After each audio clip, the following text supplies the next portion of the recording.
call a meeting to order of the Jackson County Commission work session, February 20th, 2018. First of all, we will have a roll call. Mr. Manning. Mr. 1, Mr. Denton. Present. Mr. 2, Mr. Beville. Present. 3, Ms. Gilbert. And Mr. 4, Mr. Sims. Chairman present. Thank you, Mr. Manning. At this time, we would ask Mr. Porter to do the invocation for us, please. Pray together. God our Father, we're blessed to be here. We're thankful for the creation that you have made of this county and this country.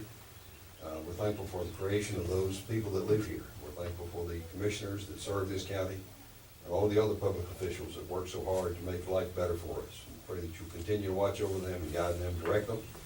Always keep us out of harm's way. Be with those members of the armed services that are trying to protect us and protect our freedoms. Keep them safe, keep their families safe. I ask all these things in Christ's name. Amen. Amen. If you would, join me in the pledge of allegiance. I pledge allegiance to the flag of the United States of America and to the republic for which it stands, one nation, under God, indivisible, with liberty and justice for all.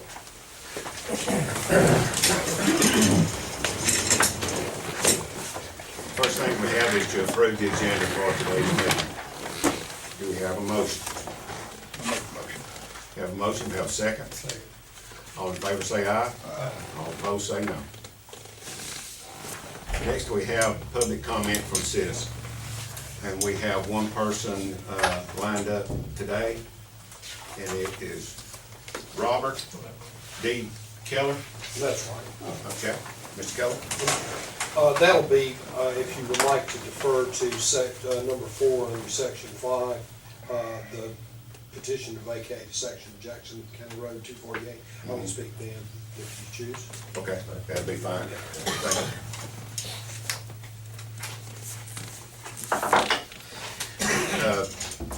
you. Next, we have discussion for items from the commission. First, we have discussed the opioid litigation.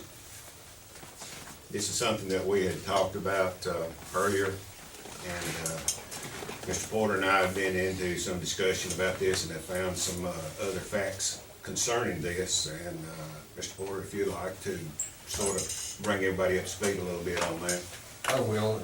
You've probably read things in the media about other governmental entities that have filed suit against the manufacturers, distributors of opioids.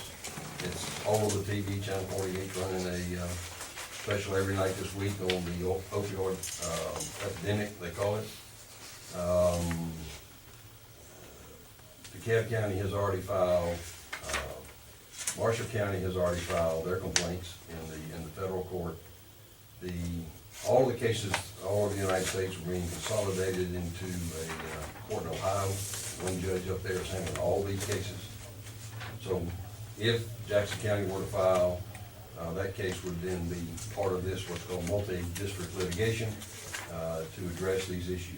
Now, I know that at one time during our discussions there was some concern about local impact on doctors and pharmacies, et cetera, et cetera. The defendants in these cases are the 3 major manufacturers of opioids and the 3 major distributors that distribute all over the United States. Whether Jackson County joins this litigation or not will have no further effect upon any doctors, pharmacies, than it would be if we don't join. If you don't join the litigation and it is at some point certified as a class action, then any claims that you have will be relegated to the rest of the pot. I guess that's the best way to put it. If all of the named plaintiffs will then be treated differently than the rest of the pot. And those claims by named parties will get paid first and have priority over any other payments. And what these payments generally will go for, and you don't know really what's going to happen in the end, but generally it will be for pay for cost of rehabilitation, cost of treatment, those kinds of things, reimburse for prior cost, and provide a fund to provide treatment, etc., into the future. Again, we've met with some of the lawyers that are handling these cases, and there are a number of them. I mean, they're out there. There's a group from Gunnersville that's handling it. There's a group, I talked to a lawyer from Huntsville today that's got a group. I talked to some folks in DeKalb County from Fort Payne that have a group. Got a call from folks in Montgomery that have a group. So they're all gonna end up in the same place. Eventually, they'll all end up before the United States District Court in Ohio. And I am told that the judge up there, and I think we were told, and I've heard from other sources, that the judge is pressing the parties that are now in the case to seriously begin settlement discussion to try to resolve these cases and to provide a fund. It will be similar to what you remember from the BP litigation, where there was a fund set up and then everybody could draw from that fund based upon a formula that the court would come up with. So that's sort of where we are. There would not be, as I said before, there would not be any, quote, cost to the county. All the attorney's fees would be paid on a contingency fee basis. That is, if they recover, then the lawyers get paid. If they don't recover, then it doesn't cost the county anything. So that's sort of where we are, the information that we've received. And if you got any questions, I'll be glad to do what I can to answer them. We can get them answered if you got any other questions. And talking to these gentlemen, wasn't the Jackson County in the top 10 Yes, for prescription drugs? that's correct. It's way on up there. I wonder if some of that settlement could be used for our sheriff's department. Absolutely. Good. One of the things that is being looked at now is the cost of the sheriff department and the jail is ongoing now and has been ongoing. We can Right. help offset some of these fees. And like in Marshall County, it's not just Marshall County, all the small towns are getting on board, even smaller towns the size of Grant and some of the other ones. And another thing that we found out is that the hospitals are getting involved in it. I believe there's been 11 rural hospitals that have signed up to get on this suit as well. Okay. That was the only thing I was worried about the last time. At first, I thought it was gonna be our local pharmacies, and they had nothing to do with it. Right, no, So, but I'm good with that. yep. It'd be my recommendation to go forward with it. We stand to lose something. Yeah. It may not be able to become of it, but it could be substantial. It could help pay back some of the funds that have already been spent because of this problem. And part of it could be to help rehabilitate people with that problem too. And also for the sheriff's department for, the crimes that are involved, assisted drug court, things of that nature that we don't have the funding for now. We might could get more funding for now. This may not ever get a dime from it. Right. But if there is money available, and that will be available, it's my recommendation that Jackson County get as much of it as it can for our own use, our own purposes. Any more discussion concerning this? Well, if there's no objection, we'll place this on the agenda for the next commission meeting. Next thing that we have is discuss business proposals for the watercraft and park store operation at Jackson County Park. And just a note, we had our last meeting, this went out to the general public to see if we would get any proposals from the general public other than the one that we have. And that was to close at 4 o'clock today, and we didn't get another. I recommend we put it on next week's agenda to vote to contract with the proposed. Okay, we will move forward, and we will place this on the agenda for the next commission meeting then. Next, we have a discussion for Sarah Lane subdivision roads in Stevenson. And Mr. Guffey, you probably know as much about this as anyone. I talked to Mayor Steele, actually went and met with him.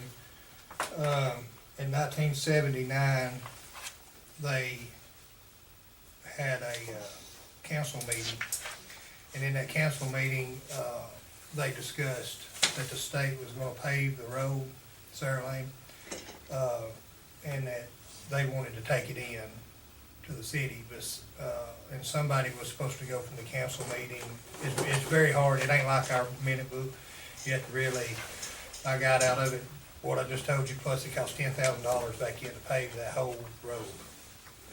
To show you how much paving's went up. So anyway, Mayor Steele wants us to take it out of our inventory and let Stevenson take over that road, which they're already patching potholes in a lot of it. The signage is, the city signs. They've got speed bumps up, that the city council voted to put up, so, my suggestion would be is, whatever process we gotta do, take it out of our inventory and let the city of Stevenson have it. Mr. Campbell, have you thought or looked to see if we have any maintenance records on it, if we've paved it since 1979 or done anything? We don't show any records of paving. We have done some maintenance work patching on some of the streets in there. Our actions, as far as inventory, were based on a letter. You guys may have it in your packets. Is that the one from 1979? It was, yeah, it was in the file for that said, that the state forces, routine maintenance was assumed by state forces, but it could have been assumed by state forces, and like Mr. Guffey's alluding to, then taken by the city sometime thereafter. I checked with the probate judge, and he went back and did some research to see if there's anything that had been recorded concerning this, and it was not. One other thing, I think in a newspaper it was mentioned they were two citizens two homes that were in the city limits, and after I got to investigating, there's actually 21 inside the city limits already, and 18 is not in the city limits, so, just kind of have that for information out there, so that was. But Any as you know, it is in the city of Stevenson's minutes of a council meeting where they have asked to take that road over. Right. But you don't know how far back that goes, or is it back in Well, '79? it was in '79. So Okay. they've been operating under the assumption 79, that that's their street. Right, and that's the reason they put up signs, and like I even told him, I said, I think we've actually fixed some potholes, and he said, really? When I was there, they was actually, the day I was there riding, the city was actually fixing some potholes also. So I think what's happening is we've kind of fixed some, they fixed some, and it's just been a joint effort. So where the speed bumps are, is that actually on county right now? That's on the county road? Well, that's up for debate. I mean, if you ask the city council, it's inside the city limits, it serves, but it's in our inventory. But nothing was ever reported. Right, but nothing ever was recorded. It's on our list of roads. And, you know, like I was saying, that was based on this correspondence, which was just a letter. This is actually, the date on this is November 13/79. It's to a Federal Savings and Loan Association, referencing Sarah Lane subdivision. Well, I think this was October, if I ain't mistaken, the council meeting was in October of '79, because they were talking about it was gonna be paid in a minute. Like I said, it's hard to read, because it's cursive writing, whoever wrote in it, and it was never typed, and so, Basically, this says as of October 1, '79, the Public Works took over the responsibility from the state. Yes, sir. So if we have this in our inventory of roads, what measures do we have to do to take it out? Do we have to do it just like vacating the road? Like to a citizen like we did on 471? We'd have to have a request from the city wanting it in their inventory, I would think. yeah, I can have that before. Yeah, our we need meeting. that from the council. Yeah, I can have that before our next And we meeting. need to define what it is they're gonna take in. We need measurements from the beginning. Yeah, well, something with, everything within the city limits, or some description of what it is, what part of this road. We could reference the plat of the Sarah Lane subdivision, right? All the roads within that. One thing I remember too in the minutes, it said, Sarah Lane begins in the city limits and ends in the city limits. And that was why the council wanted it brought in. Because the way it runs, it's in the city limits off 72, and it runs and makes like a loop and then comes back out while the houses on the inside of that circle. 21 of them are inside paying city taxes, and everybody on this side of the road is still using city services, they're just not paying city taxes. If that makes sense. So they wanna bring it all, and eventually they're gonna bring it all in anyway, through legislation, so, we'll just be ahead of the game. So you're gonna try to get a letter from I'll the have- city of Stevenson? Yeah, I'll have that later by Monday, before our And then- meeting. Mr. Campbell, you're gonna get like a description of what we're gonna be letting the city have from that? Yeah, and it was your understanding, Mr. Guffey, that they, all the roads within Sarah Lane subdivision Yes, was what their intent? yes. Is there a road leading up to it, or do you turn off a main road into it? Off 72 right away. Okay. We can name all those, no problem. Well, no objection, we'll place this on the agenda for the next commission meeting.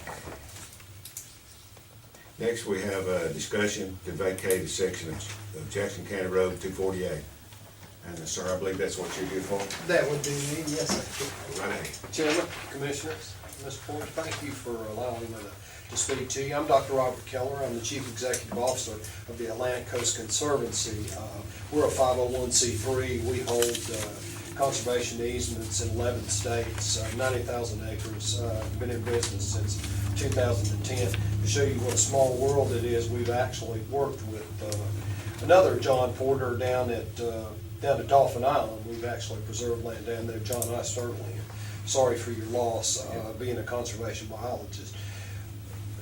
There was a lot done in Dolphin Island that we all have somewhat to be thankful for, and so I certainly sympathy for your loss. We have come to have the property over on 248, County Road 148 turns into 248, and that basically begins what is almost like our driveway, and it dead ends right into the house. And what we would like to do, and I forwarded some images to you, what we would like to do is have the road vacated. We would like to put a gate there. It looks like some people come down there to learn how to drive, which I have no problem with that. I actually think it's pretty cool because it is a long straightaway, and I can understand as to why it would be pretty nice. But we've had people come down there and shoot. They just drive down to the house, and it literally dead ends into the house. And it would be nice if we could put a gate out there. All of the surrounding property, and I believe it's almost 700 acres, is conserved. It will never be developed. There will never be any other home sites on that property other than the one that we have there. There is no ingress egress other than 248. It just dead ends in right into the house. No cemeteries. There are two cemeteries, but they're private cemeteries, and there's no access road to them, and it doesn't look like they've been maintained. Now, we've had the property for a little over a year, and there has been a tree that has fallen into one of them. The other property is relatively, the other cemetery is relatively overgrown. I have no problem with allowing people access to that, but I did look in the state of Alabama. It does have proprietary for a public cemetery, but I believe this would fall under the ruling of a private cemetery, and no one has rights to be buried there, but I have no problem if someone were to notify me if they want to come onto the property to unlock the gate, let them in at any time. Right. And John had intimated to me that if there's any cost incurred, whether it would be posting of the signage that would be necessary to vacate, or if there was a turnaround necessary. Now, John, the way 148 turns away from 248, I don't know that would necessarily be a problem, but if there is a cost incurred, we will cover it. Good. We would want to leave that up, get the engineer to weigh in on that as to whether or not there was the need for a turnaround. Looking at the map, there may not be, because the only reason to come down that road would be to get to that house. So we wouldn't need, you could put your garbage out, I assume, on 148. And there'd be no reason for the school bus to come down that road. The house, in there, it's hard to tell from this Google Earth map after it's been copied, but is there a house right there? There is. When you come in? There is. It's almost like a hunting lodge, and that's what we're using it for. No one lives there. We come over here, and one of the things our land trust is gonna try and do is to we own the house outright. The other properties have an easement on it, and then we own it after the easement was put on it, so we own it all. But there's conservation easements that are on and I wanna say it's close to 700 acres, but we own the 1.5 acres that the home site is on. But no one will live there, we will be using it as a lodge, a retreat, such a beautiful piece of property there. Mr. Campbell, you're familiar with the area there, do you think there'll be any need for cul-de-sac or anything, or is that the road just curve, goes on to 48, or 148? I wouldn't mind looking at the location of the proposed gate.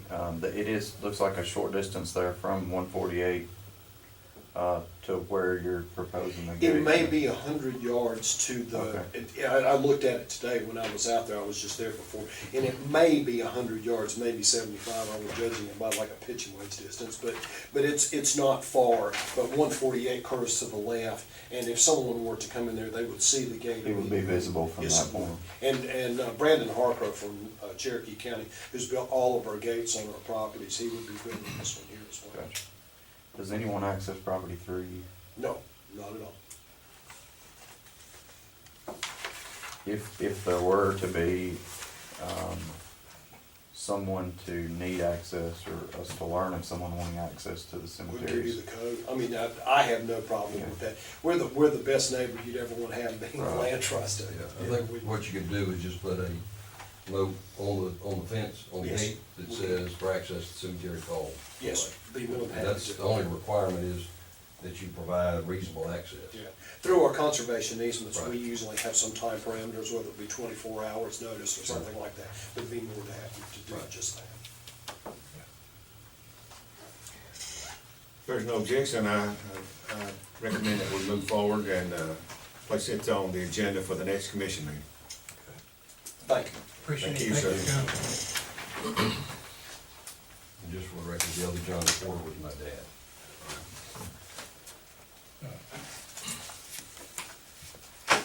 Next, we'll want to discuss the overdraft fees for web-based payment at solid waste. Darryl, would you please?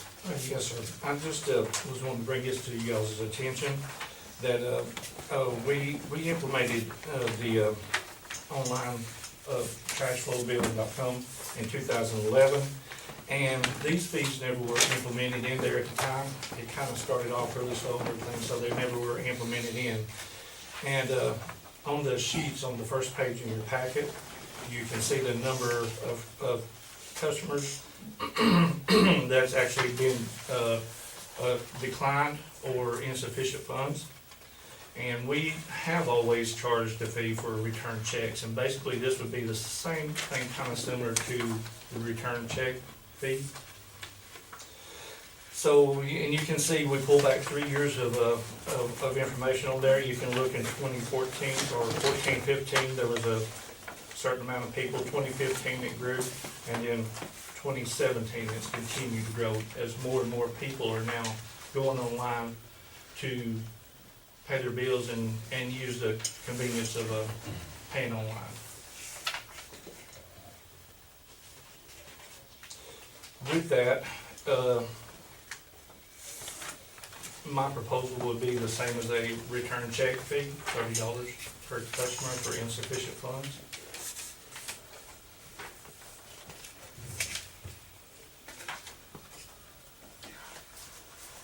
I think, since we're already doing this with our checks, I think this would be in order to go forward with this, to have the fees for insufficient funds when it's done on the web. It's really not any different.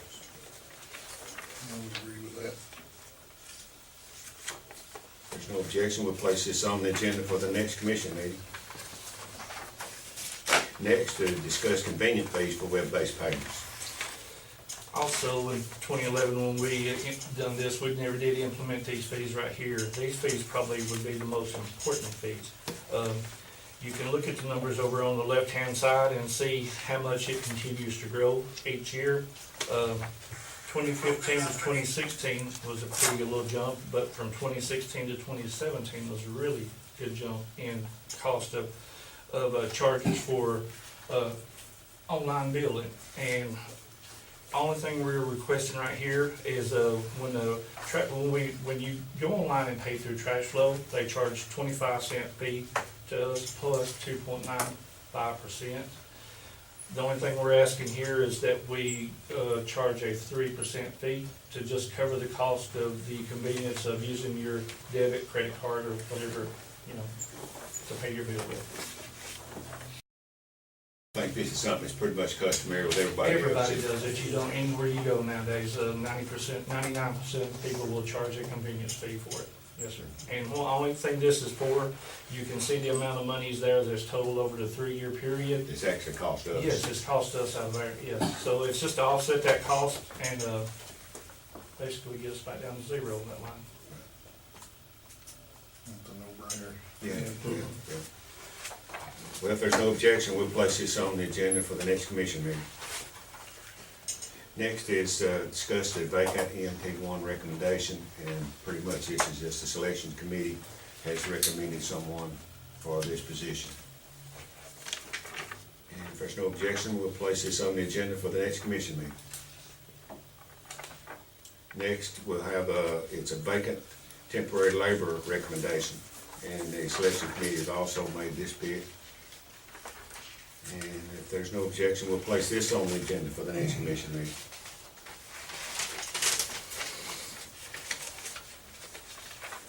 Okay, at this time we'll have reports from the staff. Mr. Campbell?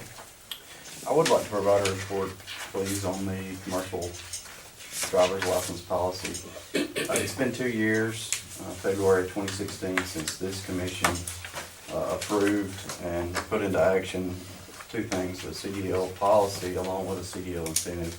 So I just wanted to give some feedback on progress on what that's done and how that's shaped up. When the CDL policy was put in place, there were 5 employees that immediately qualified for this incentive.